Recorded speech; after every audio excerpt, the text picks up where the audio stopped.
Requesting connection. Established. Encrypted. We're live.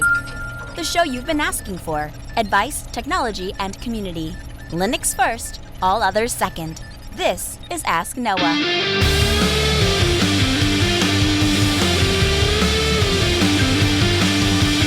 Live from Multispeed Technologies, the Ask Noah show starts right now. This is the show we came to do all the things on Linux they said couldn't be done and take your questions on how to do the same. The phone lines are open this hour to be a part of the program. It is a free call, 1-855-450-NOAH. It's 1-855-450-6624 or send an email to live@asknoahshow.com. My name is Noah Chalai. I am your host. Delighted to be here with you this hour. Just another episode of the Ask Noah show kicks off. I also want to take a brief moment to mention our really cool call-in widget over at asknoahshow.com. Head over to the website. Click in the lower right-hand corner. You'll see a button that says call into the show. You'll be able to click on that. Now, this is a really fantastic, cool piece of technology, guys. It utilizes WebRTC, which means that you don't have to have any software installed. It means you don't have to have an account. It means you don't have to pay for minutes. You just click on the icon, and it connects you. Secure, private. We don't track anything. We don't keep any information. And so it offers... it lets you be private and it lets you participate in the show very easily. So, quick mention for that, as well as, of course, all of the other ways. You can join us in Mumble. You can call us on the phone. You can email us. Tons of ways to get involved with the program. This hour, my guest is Drew DeVault. Drew joins us remotely. Hey, Drew, welcome into the program, sir. Hey, thanks for having me on again.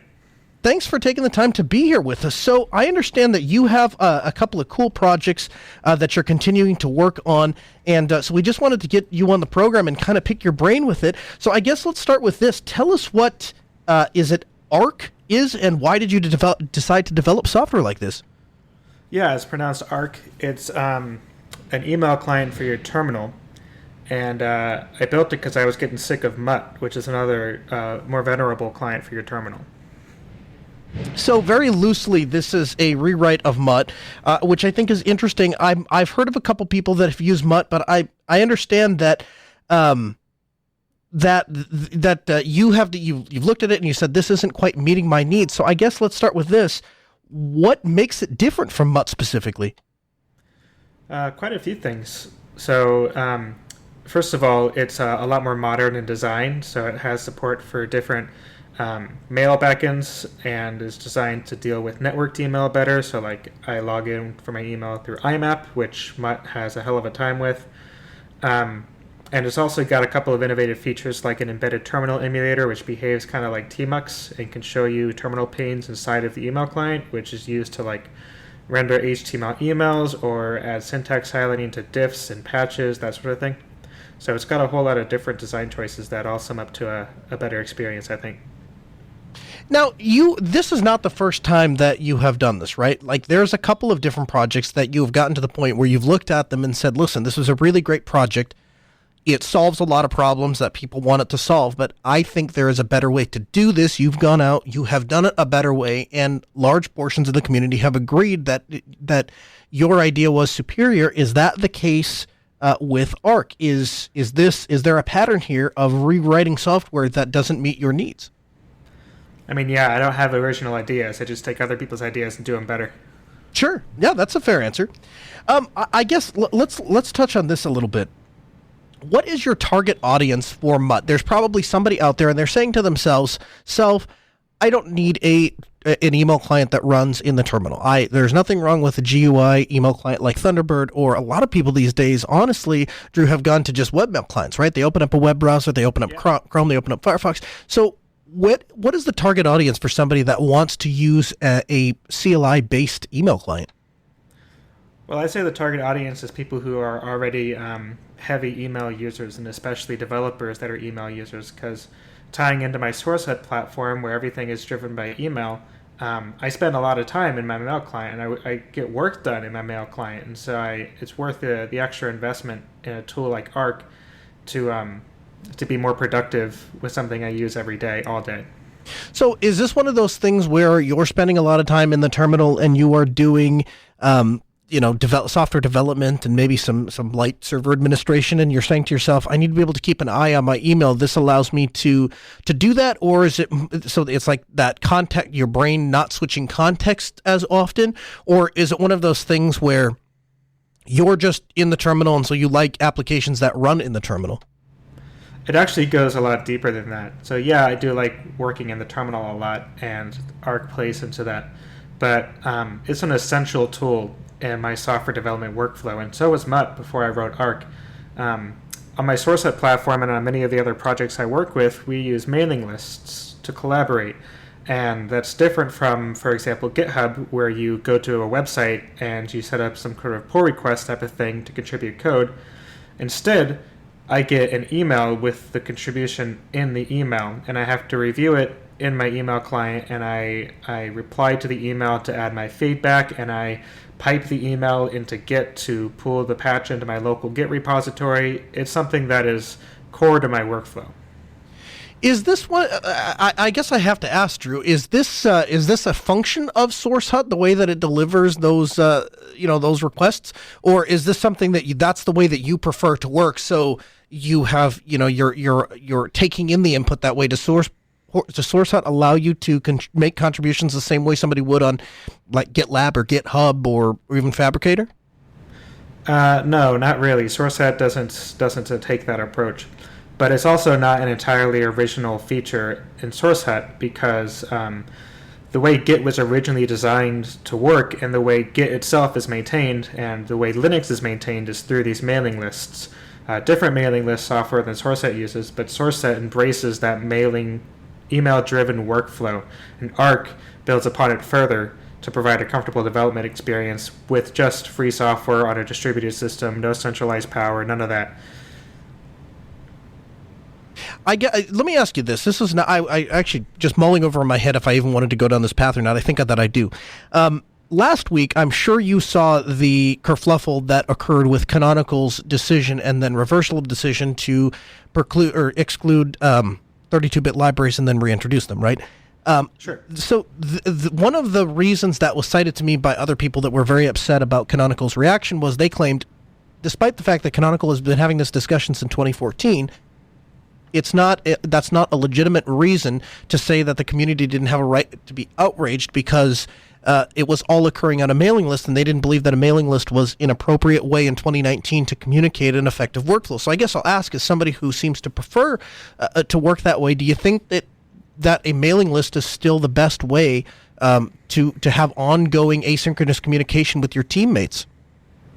I do think that, yes. I think the problem that causes people to believe otherwise is not necessarily a flaw with the workflow or the approach, because the benefits are pretty clear, but rather because the past decade or so of email development, maybe even the past 2 decades of email development, has been a kind of dumbing down of the system. It's been, overrun by graphical email clients, the introduction of HTML email, the uptick of spam emails, and companies sending you their newsletters, and all of these other things that makes email a less enjoyable experience has been pushing people out of their inboxes. But if you use, that's part of why I use tools like Arc, which makes the experience much more comfortable. And I don't think that we should throw out the baby with the bathwater in this case, because yes, people have been working and getting used to worse ways to approach email, but at the same time, all of the advantages of using it are still there. What are the advantages of using a mailing list style workflow instead of things get submitted into a central place, it tracks changes, the traditional software workflow that we have come to love with places like GitLab? Well, there's both philosophical and practical advantages to using an email-driven workflow. So okay. On the philosophical side, email is an open and standard protocol which is well supported by hundreds of implementations and has been for almost 40 years. It's also very fault tolerant. It's distributed and federated in the sense that your email address is you at google.com or yahoo.com or whatever, as opposed to your Twitter handle is you at twitter.com, and it can't be you at anywhere else.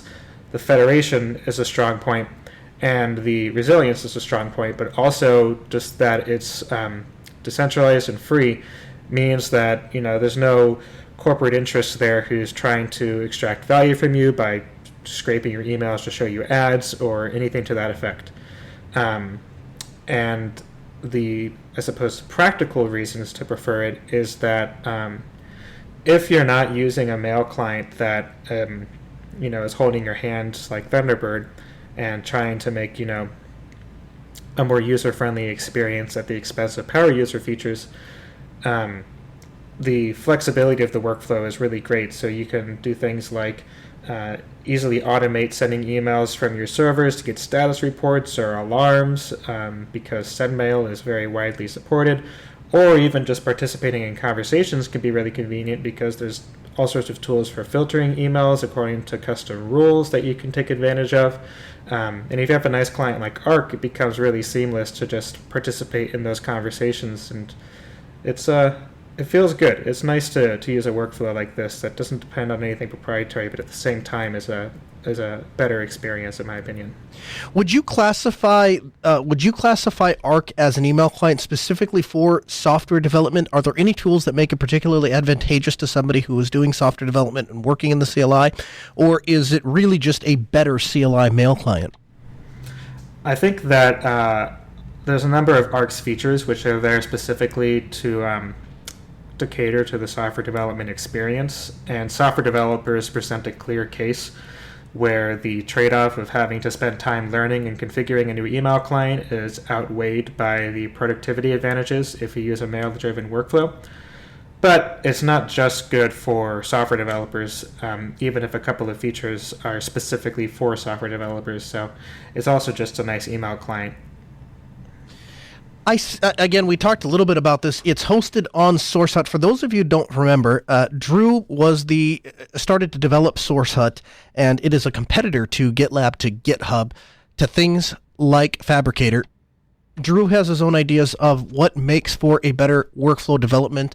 We talked about that in a previous episode. We'll have that episode linked actually in the show notes today. But one of the best answers I think you gave me from that interview that stuck with me, and it's kind of what I associate now with Drew DeVault, is I asked you, why don't you host your own project on your own development platform? That is to say, why don't you host all of your projects or every project that you work on SourceHut? And your answer to me was because you didn't want to disrupt the workflow of other developers, and so not every development tool fits every developer, and you wanted to be accommodating of that. And I found that to be a very an answer of high integrity for a leader, and I had a lot of respect for that particular answer.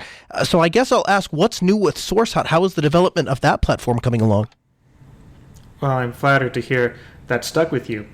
But SourceHut is going pretty well. Arc is hosted on SourceHut, but that's because SourceHut embraces the email-driven workflow that Arc is designed to work with, so it makes sense to build a community on a platform that meshes better with Arc.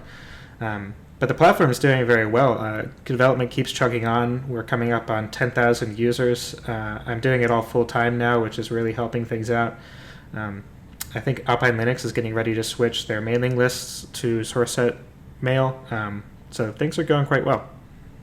Is there anything in SourceHut or your email or Arc, the email client? Is there anything that would solve the problem of a discussion that has a reoccurring and continues to come up over and over again, and a way for people to separate, I guess, the important issues like we're going to pull 32-bit libraries out of Ubuntu from the, hey, Joe said one time when he put his mouse cursor up in the upper left-hand corner of this particular window when Thunderbird was layered 2/3 of the way over, it turned gray for a second, or whatever. How do we distinguish the important issues from the non-important issues for people? And does your platform do anything to solve that, or is that just a function of when all the information goes to all the places, we just have to deal with the fact that there's a lot of information in all of the places? I think that SourceHut helps with this sort of thing, but the underlying problem is a social one. So one way that SourceHut helps is that it has a really comfortable email archive interface, so you can search through the archives of the mailing list, and you can see which discussions are generating the most discussion, and so on and so forth. But that doesn't fix the underlying problem, which I think is the lack of effective communication from Canonical. So perhaps if I was working on Ubuntu and I wanted to consider a dramatic change like this, I might start the discussion with the other developers on maybe a development-focused email list where the signal-to-noise ratio is higher than the average Ubuntu user cares to read. But then as we come to some kind of internal consensus, it would make sense to post an announcement to a lower value mailing list that Ubuntu users should be subscribing to, which invites their thoughts and participation as opposed to, handing down an edict from above. Absolutely. I love that. That's great. Again, another example of great leadership. I love it, Drew. Hey, you said that you're working on this full time. That probably means that you don't have if you do have another job, it's probably some sort of a part-time job. So I'm guessing there's a way for people to contribute monetarily if they'd like to support the project or if they'd like to get involved in the help of development. How can they do that? Well, there's a couple of ways that I make money. The first and most direct is that I just accept donations at drewdevault.com/donate. For all of my projects as a catch-all, and I get a significant amount of support from the community there. But the larger bucket now is that SourceSet has paid accounts, so when you sign up, you're given the option to pay for your account. And about 10% of SourceSet users have gone ahead and paid for their accounts, which I'm very thankful for. And together, this sums to a livable wage, so I'm able to focus on my free software projects full-time, and I do not have another job. Drew DeVault is the lead developer of Arc and a guest this hour on the Ask Noah Show. Drew, thanks so much for taking the time to come on the program and chat with us about your project and about your ongoing efforts to further free and open source software. We certainly appreciate it. We'll get you back on the program soon. Awesome. Thanks so much for having me. Thanks for taking the time to be here. We appreciate it. 855-450-NOAH. That's 855-450-6624. The email, live@asknoahshow.com. You can make your voice heard, become part of the program, or join us in our interactive mumble room. We'd love to have you either way. Hey, so the Raspberry Pi 4 is out. I did manage to find a reseller that had one. I was able to place my order. And then the rest of the week was, quite frankly, filled with some disappointment, and we'll dig into that. So the promise of the Raspberry Pi 4, which we talked about at considerable length last week because I was super excited about it, I thought that this was going to be the Raspberry Pi that would finally open up the Pi to desktop daily driver style computing. I thought this was going to be the ARM equivalent of maybe the lower powered end of the Intel NUC. The general purpose computing that you could just install and use as a day-to-day thing for browsing the internet or checking your email or stuff like that. Well, two major issues with the Raspberry Pi 4, and I wanted to bring them to your attention. The first is the Raspberry Pi 4 claims that they have two 4K outputs. Now, I only have one 4K monitor, but even that one 4K monitor does not work terribly well.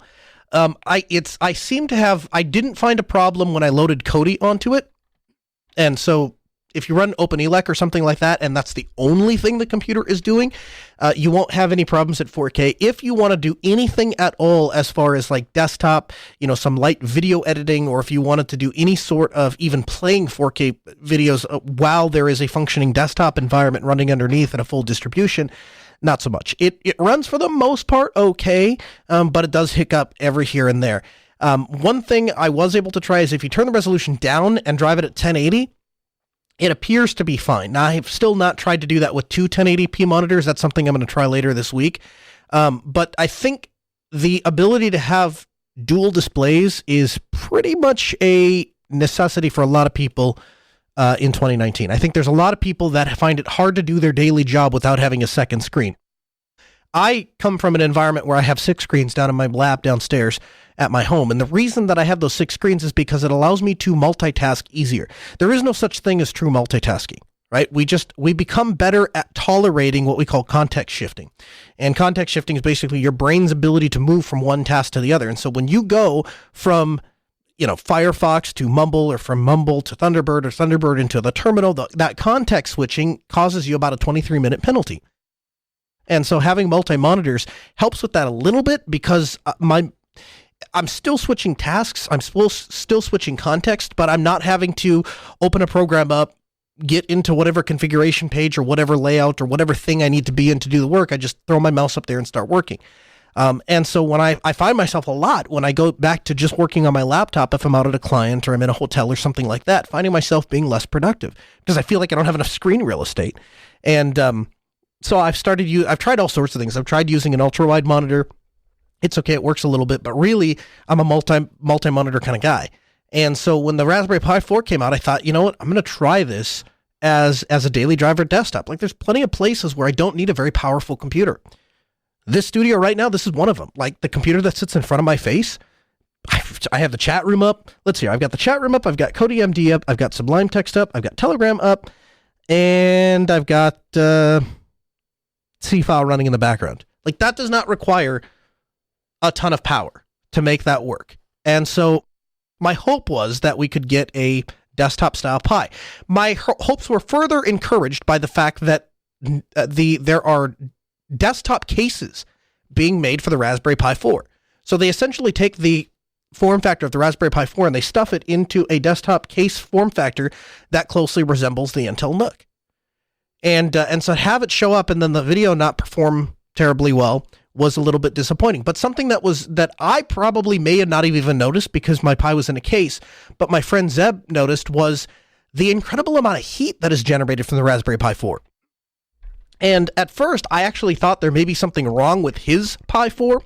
And then I noticed that there was a bunch of internet articles that were referencing the same thing, that there was all these insane amount of heat being generated by this device. Now, we're not talking about it warms up a little bit. I'm saying that it gets so hot that it is physically impossible to touch it, to plug cables in or out of it after it's been running for a little bit. And if you did force yourself to touch it, you would burn your hand. To be fair, if you put it inside of a case, none of the parts that are exposed, at least on mine, heated up to the point that they were painful. I mean, you could definitely tell the thing was getting warm, but I wouldn't have classified it as something that hurt my hand. Now I'm using the Flirt case. And so that's an aluminum enclosure and specifically designed to dissipate heat and all those things. I also think it happens to look like one of the nicest cases out there. But there's a major heat issue with it. And so those two issues combined, the heat issue, if you think about it, at first I kind of blew it off because I thought to myself, well, the issue is it just needs to be in a case. And frankly, we should just put these machines in cases. We shouldn't be running them out in the open. But actually, the more I think about it, it is a problem, and the reason is because it precludes that particular device from being used in a project environment. You can't give a kid a Pi 4 and say, here, go play an experiment, because if they do, they're potentially going to burn their hands. And that is going to be, it's a non-conversation starter, if you ask me. Cubicle Nate joins us in our interactive mumble room. Hey, man, welcome into the program. Hey, it's good to be back. I actually have some thoughts on the Pi 4. Yeah. So it seems like to me that maybe, is it possible, and I could be wrong on this, and I'm happy to say that I'm dead wrong. Is it possible that maybe we've reached the limit of the ARM technology and maybe it just can't meet the capabilities of the x86 architecture? I think it's possible that we've reached the thermal limits of the ARM architecture, and any increase in power from here on out means that we have a cooling problem that we have to address. 'Cause it seems like to me like we're trying to make this device do a lot more than what it's capable of doing. That maybe we're going down the wrong architecture for these small useful devices. Yeah, you could be right. I guess what I would tell you is this. Inside of our pockets are perfectly functional, day-to-day functional computers, and they have ARM chips in them, right? So I feel like to a certain extent, it may be a retooling process to get an operating system that functions well on an ARM computer. But I do believe, it's like, with the exception of one Samsung Galaxy Note, I think for the most part, nobody has ever really complained about, heat problems inside of a mobile phone. Like, they get warm, yes, but they stay completely functional. And most importantly, and this is the part that I think the Raspberry Pi Foundation would do well to listen to, they perform to the advertised specifications. So if you buy a phone and it says it will output 1080p video, you can plug a connector in and it'll actually output 1080p video. If it says it has a given resolution on the screen, it has a given resolution on the screen, and that is taking into account the fact that people have apps and they're going to tax the system a little bit. What I was disappointed with the Raspberry Pi 4 was if they had advertised it as a device that just did two 1080p displays, I would have tested it that way. And if I found that it would have gone up to 4K, I would have been like, oh, that's cool. But but when you sell the device as, hey, this has two 4K ports, and then I try to run one 4K monitor and it doesn't work very well, it kind of leaves a bad taste in your mouth. You know what I mean? Do you think it could be a driver issue as opposed to maybe a hardware issue? Could be. I tried brain fart. Linux Mint, not Linux Mint. Linux Mate. Ubuntu Mate. There we go. Sorry, my brain had a mental lapse of sanity there for a moment. I installed Ubuntu Mate and ran that for a little bit, and then I tried the Raspbian when I was having trouble.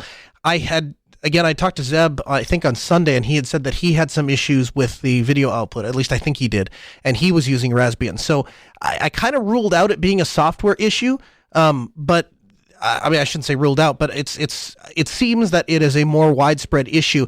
I mean, I might just have to come back and accept the fact that these devices are not meant to be general computing devices. They're meant to be toys to play with and kind of tinker around with. And every once in a while, you'll find something like Volumio that is literally a commercial grade quality product that you can turn a Raspberry Pi into. I think that happens. I think I should just stop expecting it, maybe. It could be. Those are just my thoughts. Thank you. I appreciate it. 2-Bit, you had something to add? Right, can you hear me okay? I can. Well, there's a couple things I've heard when it comes to the Pi 4. One of them being the chip itself was made on a larger form factor compared to the previous one, which is why it chews up a little bit more energy and is outputting a bit more heat. Oh, okay. And the operating system it's using is actually based on a beta version of Debian, and there are some driver issues that they're still working out, such as it can't boot from the USB, can only be booted from the micro SD right now. Right. You know, that you bring up an interesting point. So what you're saying is it may actually be something that is solved in software later on down the road. We may not be stuck with this forever. Right. And there is also, I've heard, some thermal throttling that goes on with the chip itself when it particularly gets hot. So there might be some other software that they need to work out to help it try and keep itself cool when it starts heating up like that. You know, the more I think about this, that's an interesting point. And I guess where we get to is that software begins to get tooled and we're able to come out with a more functioning product. I guess it's confusing to me as why the people at the Raspberry Pi Foundation wouldn't have tested with Raspbian and said, hey, here is the problem and here's how we go about fixing it, or hold off on the release of the thing until they do. And I guess part of my frustration comes from the fact that it seems like this is a recurring theme for the Raspberry Pis, right? They promise XYZ and then the delivery is always, it's not bad, it's a little bit short of XYZ. So you look at the Pi 3 and the Pi 2 and the Pi 1, they almost perform perfectly. It's just there's like everything they quite aimed to nail, they just fell just a little bit short, and I feel like that's where we come back with the Pi 4. But I feel like there's absolutely a market for this kind of thing. Like I have a 3-year-old that has been begging for a computer, and I am hesitant to buy her an actual like $400 or $500 laptop because I'm not convinced that she's responsible enough to handle it. But I would buy her in a heartbeat a $60 computer if I didn't have to worry about her hurting her hands on it, and if it actually performed to specification, Yeah, and quite often when it comes to the aftermarket cases that you can pick up for Raspberry Pis, most of them I see tend to include heat sinks and fans in them to keep the chip cool, as a lot of people tend to overclock the chip. Right. So, and to be clear, we can do that, right? We can take cases that have active cooling, and I'm sure that would, well, actually, I can almost guarantee that would fix all of the cooling issues, right? Because it certainly doesn't get as hot as a processor like a traditional i7 or i5, and we can absolutely keep those things cool. But if we do that, does it not begin to change the application type of the environment that we have a device in? If you start adding active cooling to it, now it's no longer a device that you can clip to the back of a monitor and just become a little chip. It's no longer a device that you can hand your kids and just tell them to go in the back room and play with. Now it's a functional, legitimate computer and has to be treated like one that has to be delivered proper power. It has to have proper cooling and thermal protection and all of that. That's true, but we've also been seeing them marketed as a desktop replacement as well. Yeah, that's absolutely true. Yeah, I thank you very much for the comments. Again, 855-450-NOAH, that's 855-450-6624. The email live at AskNoahShow.com. That is how you can join the program and become part of the conversation. There's a lot of people that I think took what was supposed to be a learning tool and started putting it into environments that it never belonged into. And I kind of question if we haven't reached that point where the Raspberry Pi Foundation is trying to meet what they perceive are the demands of their potential future clients. And so as they look out, they say, well, these people are interested in this device, but they want dual monitors, or they want more consistent power delivery, or they want this, that, or the other. Gigabit Ethernet, for example, 4 gigs of memory. Maybe we create a product for them, and that's what they're trying to deliver. But I really, really want this thing to get worked out because there are so many cool applications. I saw the folks that make the Pi Top. If you're not familiar with it, it's a laptop enclosure that you place a Raspberry Pi into, and then you have a Raspberry Pi laptop. One of those things I would buy in a heartbeat if I could just purchase one, but it's always for pre-order, or you gotta. There's a waiting list or whatever, and I just don't really have the patience for that. But their Pi Top for the Raspberry Pi 4 is so cool. It's essentially like a little outboard module. It almost looks kind of like two cell phones stacked on top of one another.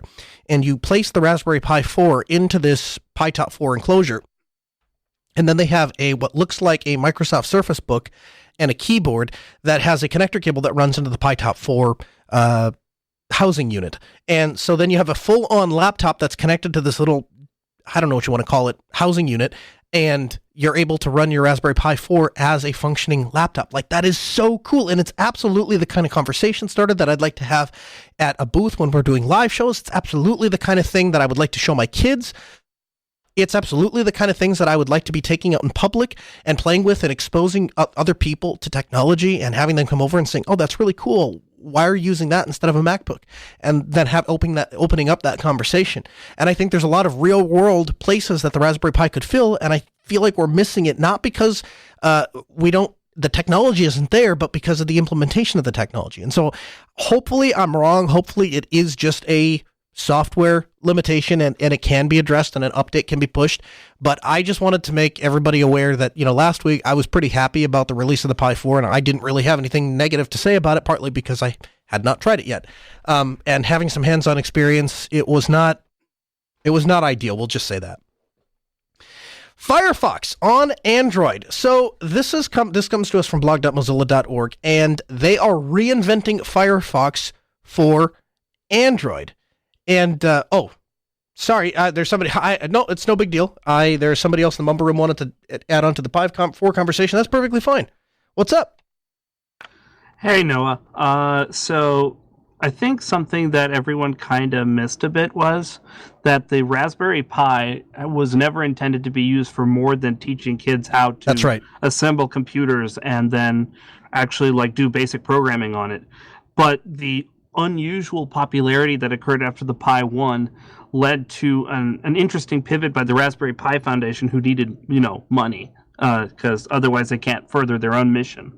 And so now we have these weird compute modules. We have this strange ecosystem, but the fundamental issue is there's this tension where the Pi has to be affordable and it has to serve its original purpose. Yes. Because, again, the Raspberry Pi is a foundation with the stated goal of helping children learn the underpinnings of modern computer technology. Mm-hmm. And the thing is, the Raspberry Pi 4, I unfortunately I think is the first iteration of the Pi that moves away from that mission. And I think it kind of shows. So the software stack Raspbian is actually probably the worst distribution to run on the Raspberry Pi. Yes. Because it's still ARM v6 or ARM v7, I forget exactly, but it's still 32-bit. It doesn't leverage the hardware all that well, and it is horribly unoptimized. If you use Fedora ARM or Fedora IoT Edition or OpenMandriva or Ubuntu Mate or anything else, there'll be 64-bit ARM, there'll newer kernels and stuff, but the other bit that's a little bit of a problem is that the Raspberry Pi Foundation just simply doesn't care about integrating the changes they need to make to Linux and the operating system into the upstream projects so the Raspberry Pi works better. So we get this weird degradation over time where it's they drift more and more, and it gets tougher for them to rebase each time and get things taken care of. It's people independent in the community outside of the Raspberry Pi, people outside of Broadcom, outside of all these, that have been working on reworking all this and pushing it up and building it upstream and things like that. Like from what I've heard from in various places, like the Raspberry Pi Foundation basically doesn't help anyone make those things get any better. They don't provide any contacts or push anything forward. So that becomes a problem in itself. And fundamentally, the Raspberry Pi 4 is the first one that has equipment that is from this current generation in it. The chip, the VC5 is relatively new. It came out a year or two ago, and it was primarily intended for televisions and things like that, to do media and to handle, media player and HTPC kind of workloads. It's definitely probably not optimized for the Raspberry Pi's form factor or use cases. And if you start adding things to try to make it fit, it's obviously going to be the wrong model. And at that point, what's the point? Like, it doesn't serve its purpose. It's a bad computer in general. It makes ARM look bad, and it makes the ecosystem kind of stink. So what's the value in it? Boy, you're not just whistling Dixie when you talk about making ARM look bad. I was talking to an ARM developer back at Southeast Linux Fest, and he said flat out, like when he told me that he was an ARM developer, I said, "Oh, that's cool. What do you think of the Raspberry Pi?" Because that's my go-to thing. Like when somebody says ARM, I think of Pi because that's the ARM architecture I'm most familiar with, or the thing that I see most implemented. And he was furious. He was like, I hate the things. I can't stand them. They're great for playing with. They're terrible for any sort of actual real life production job, and you should never use one. And it was kind of a conversation killer, but he was very passionate about the fact that it gives ARM a bad name. So you're right about that. The other thing I question is, as you were giving your very eloquent explanation of why you think their purpose has changed, have we not made a change from teaching to do it yourself? I mean, is that what they're basing off of now, and they're catering more to the DIY crowd than the original concept of teaching children Python?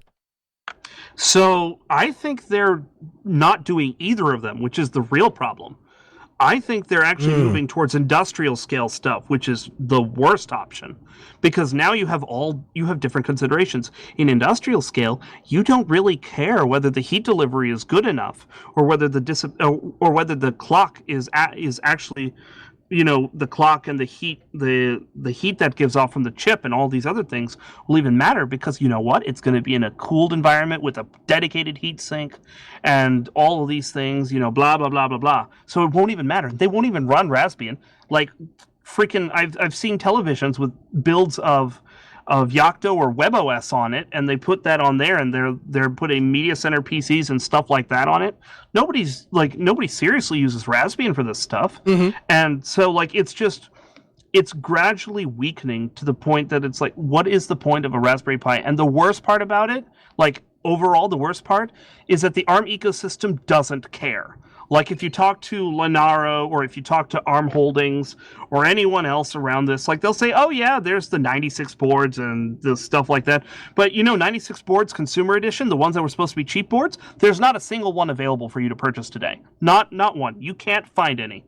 The enterprise edition ones, they're out of the price range, and in most cases they require special equipment to actually be set up. The generally available super easy to integrate ARM motherboards that were like ATX style, like what AMD is doing, they're all dead. Like they don't make any ARM equipment that's useful. Everyone's like, well, you have to use U-boot or custom bootloaders for all the embedded mobile stuff, and it's like the server stuff uses a standard ACPI, SBSA, UEFI stuff, and there's an eBBR standard that was brand new that nobody's adopting right now, and it's just like, what the hell is going on there? It's just, everything is a complete mess in the ARM ecosystem, and the problem is nobody cares. Right. Let me ask you this. As somebody who is clearly very passionate about ARM infrastructure, is there an alternative to the Pi that you say, hey, this is a better representation of what the ARM processor can do? 3 years ago, I would be able to give you an answer. Today, I can't. Almost all of the alternatives are dead. Maybe the Pine 64 would be good if it wasn't using the Sunchi chip, the Allwinner, because Allwinner is poorly supported in Linux as a whole, and everything has to be reverse engineered. And the company that actually makes those drivers, Allwinner, they're actively violating the GPL. They haven't distributed any of the drivers that the source code form. They're just not very helpful, and it just ruins everything. So there's the Pine 64, and they've got that Pine book, which is great, but the problem is you can't really do anything with it, because even upgrading or doing your own setting up your own platform or whatever, you're just screwed.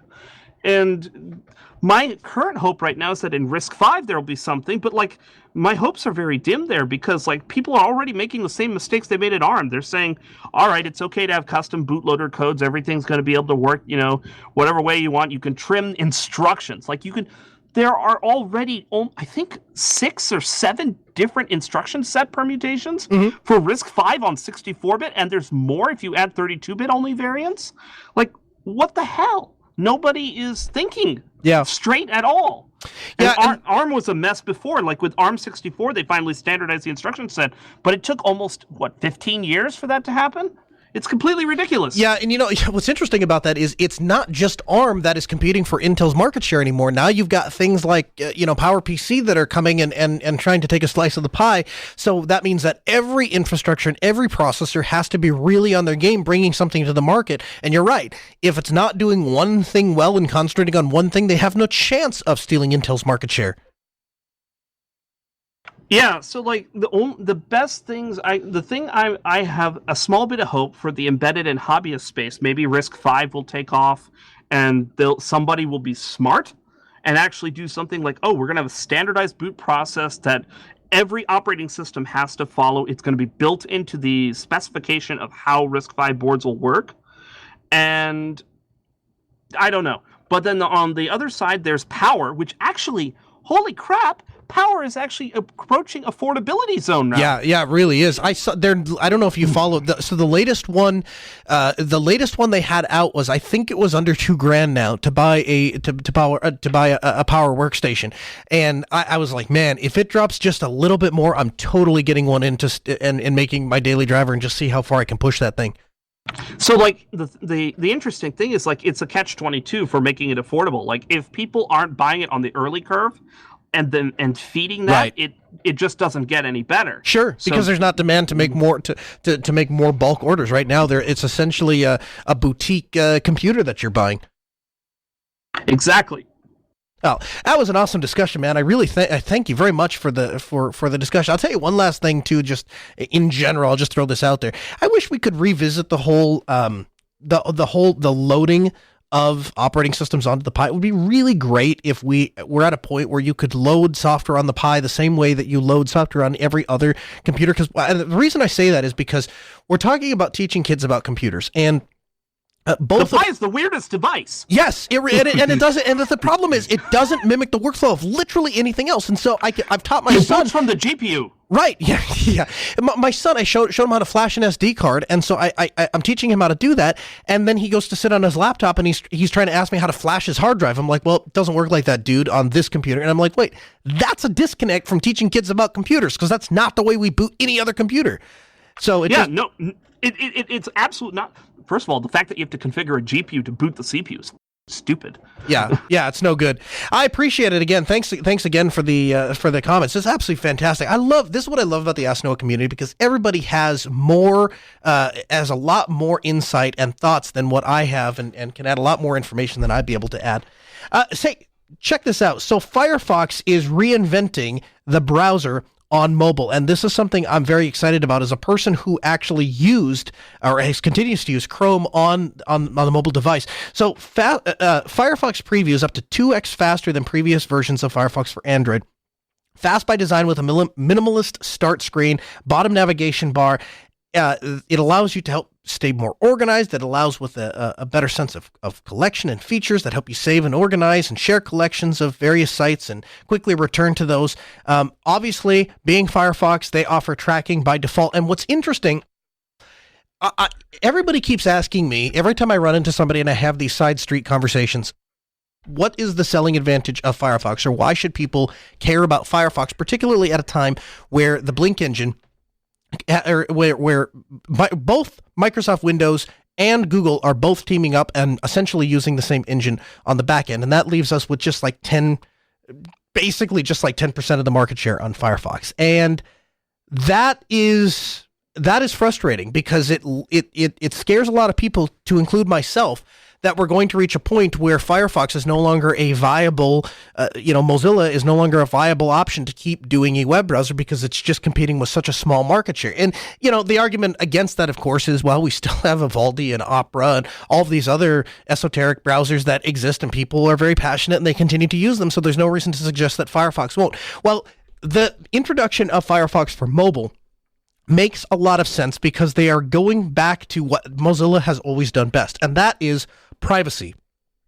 Privacy by default, privacy as a focus of their company, privacy as something that they are going to espouse and create products around.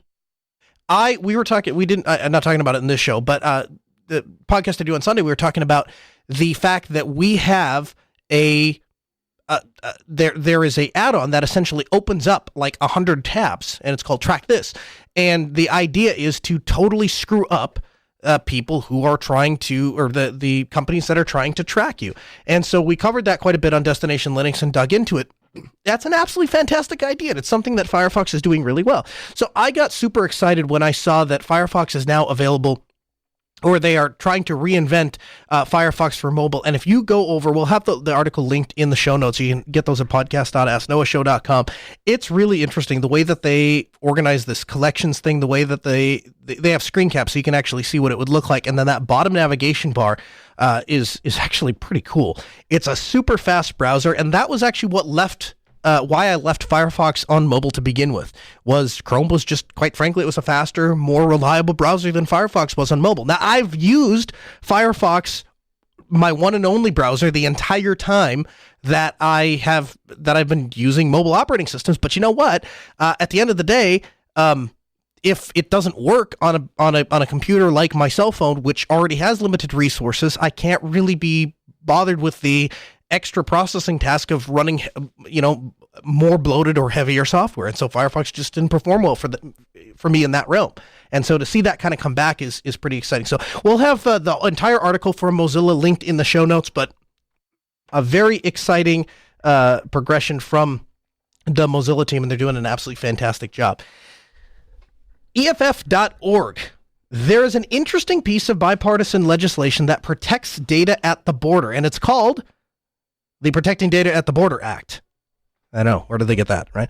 Border officers under this act would be required to get a warrant before searching a traveler's electronic device. And so last month, the bill was reintroduced by U.S. Senator Ron Wyden, a Democrat from Oregon, and Senator Rand Paul, a Republican from Kentucky. It's co-sponsored, well, it doesn't matter all the people that were involved, but bottom line is that there was a bill that came to the House, and the idea is that your cell phone or your laptop can tell somebody else a whole lot of information about you. And modern electronic devices reveal all sorts of connections that wouldn't be contained inside of a traditional search warrant. So consider this. You are a person and you are walking in an airport and you are suspected of murder. And so the police arrest you at the gate and they decide that they're going to search your belongings. They go through a judge, they get a warrant, and they begin the search proceedings, and they find a camera. And so they go to the judge and they say, hey, we think this might contain material evidence to the crime that we suspect this person of, might prove that they've actually committed the crime.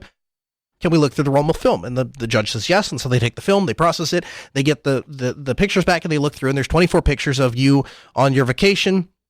And either they find evidence of the crime they suspected you of, or they don't. But the bottom line is they got access to 24 pictures. They looked at them, and that was the end of it. Imagine in 2019 or 2020 or 2021 or whatever year in the future that we're talking about hypothetically, and you're going through the airport and you're stopped. And the officer says, hey, I need to look at your phone. I need to, same story. We think that there might be evidence on your phone that links you to this crime that we suspect you to. They're not getting 24 pictures. They're not getting 2,400 pictures. They're getting every photo you ever took that automatically backed up to Google Drive since the inception of Google Drive and Google Photos. Like every single photo. In addition to that, if you're signed into Telegram, they get access to Telegram. They get access to your email. They get access to all the stuff that's actually stored on your device, which quite frankly these days isn't much. But all of these cloud-connected accounts where everybody keeps looking for quote-unquote unlimited storage, right? I have a G Suite account for the sole purpose of the fact that there is unlimited storage on my Google Drive account. I don't use it for anything personal or private. I just use it to stash a lot of stuff that I wouldn't be able to afford to store otherwise, or I shouldn't say I couldn't afford, but I choose not to. They're going to have access to all of that stuff. And so there is a major rework that is required inside of the United States, frankly, is required worldwide. But there's a major rework that we really have to get to, I guess, reflect how we treat data in society nowadays, because it's very different from the time that we had crafted the original privacy laws. And as I read through this bill and as I read the EFF's take on it, I think this is a really fantastic idea, because at a border crossing, you're in a very vulnerable position, right? So if you're let's say you're traveling to another country, you've gotten on a plane, you've flown 8, 9, 10 hours, the border agent is fully within their right to refuse you entry into the country, in which case you're stuck in the airport until you can get a flight back home to your own country. And so they're starting at a massive position of power to begin with, and their search capabilities are almost endless, right? Even coming back into the United States as a United States citizen, they literally can't refuse me entry into my home country, right? So one way or another, they have to let me into the country, but they can verify that I'm not quote unquote smuggling anything or performing illegal activities. And as part of that, they search your property, and as part of your property, they search your electronic devices. Now, I have stood firm. I have never, ever, my laptop is encrypted with Lux, and woe be it to the person who wants to get through that encryption password. Anybody that's ever seen, not seen me type it, but watch the amount of time it takes to enter it knows there's a lot there. So good luck. But that's not, that is not something I'm willing to compromise on. And I've said flat out, point blank, to border agents that have asked if they can search or look. I'm sure it's encrypted, and don't ask because we're not decrypting it. So, and I am willing to stand by that to the point that I'm willing to lose the laptop over it. If they confiscate it indefinitely, I would live with that over giving them access to my data. And it's not that I have anything particular to hide. Anything that is private, I wouldn't travel with anyway. It's a principle thing. So I'm glad to see that the EFF once again is on the fighting front of this, and they're making progress. I'm happy to see that. You too can add your voice to the conversation. You can also ask your questions at live@asknoahshow.com or give us feedback about the program. We'd love to hear that. Aaron writes in and says, "Hi Noah, I have enjoyed the Living H out of your podcast. There is absolutely no Living H left in any of your shows. I done enjoyed it all out. Go ahead and check. I'll wait.